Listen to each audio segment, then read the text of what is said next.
የኢትዮጵያ አየር መንገድ ከአፍሪካ ቀዳሚው አየር መንገድ ብቻ አይደለም። shirkadda diyaaradaha Ethiopia maaha kaliya hormuudka diyaaradaha Afrika. በአፍሪካ ሁለተኛ ሆኖ የሚከተለው አየር መንገድ ከኢትዮጵያ አየር መንገድ በግማሽ ያን marka loo eego madaarada Afrika garoonka labaad ee ku soo xiga waxa uu ka yar yahay kala badh kan Ethiopia. ዛሬ ባስጀመርነው ታላቁ ኤርፖርት ግን በአፍሪካ ብቻ ሳይሆን በዓለም ጥቂት ሀገራት ያሳኩትን እጅግ ዘመናዊ 110 ሚሊዮን ህዝብ በአመት ሊያጓጉዝ የሚችል ታላቅ ኤርፖርት ለመስራት በቅቷል። madaarka maanta aanu dhagax dhignay waxa uu noqonayaa mid ka mid ah dalal yar oo horumaray kuwa ay hirgeliyeen oo kale waxa uu noqon doonaa mid u adeega 110 milyan sanadkii oo rakaaba.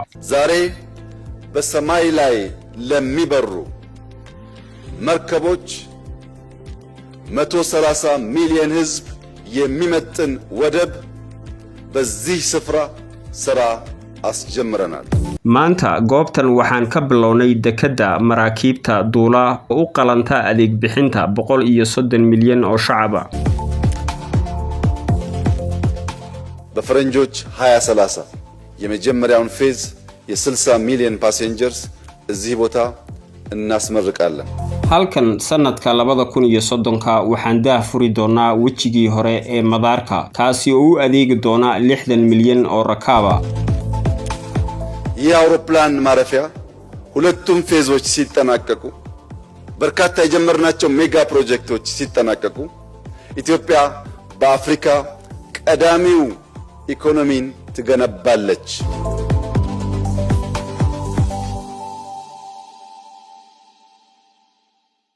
labada waji ee gaagida diyaaradahani markaan daahfurno mashaariicaha horumarineed ee aanu bilownayna la soo gabagabeeyo Ethiopia waxay hogaamin doontaa kaalinta hore ee dhaqaalaha Afrika.